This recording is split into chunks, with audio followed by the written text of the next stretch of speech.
La nouvelle a eu l'effet d'une bombe. Si est avec calme et l'air grave que Emmanuel Macron a de nouveau pris la parole ce lundi 12 juillet. Allocution retransmise dans les journaux télévisés de TF1 et de France 2, et très attendue par les Français, alors que le variant Delta gagne du terrain, planant tel une menace sur les grandes vacances.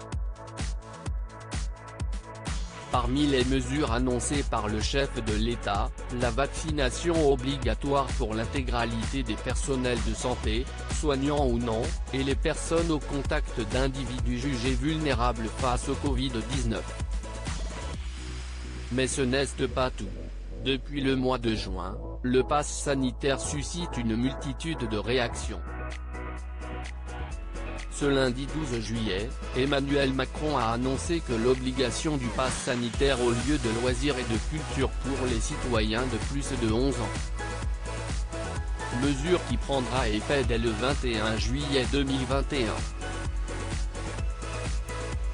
En d'autres termes, les personnes vaccinées auront droit à une vie sociale plus riche que les personnes qui n'ont pas encore eu de dose. Il ne fallait pas plus pour que les internautes montent au créneau, certains y voyant une injonction à la vaccination, alors que la méfiance autour du vaccin contre le Covid-19 grandit. Si est un petit malin, le petit Macron, a fait remarquer un anonyme sur Twitter. Une autre a renchéri, Macron, il croit que le pass sanitaire va me faire quelque chose alors que je suis casanière. Emmanuel Macron essaie-t-il de punir les non-vaccinés? Pour un ministre interrogé par Europe 1, Emmanuel Macron se met ainsi dans une position d'attaque dans le but de convaincre, voire cogner sur les non-vaccinés. Et les réactions affluent sur la toile. Si le pass sanitaire divise tant, si est parce qu'il permet aux autorités d'accéder aux résultats des tests PCR des anonymes.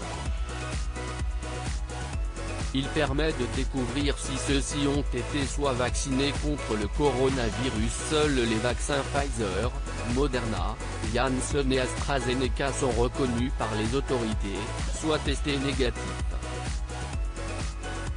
Le dispositif permet aussi de savoir si une personne a été immunisée contre le coronavirus à la suite d'une contamination. Un test PCR positif équivaut ainsi à un certificat de guérison.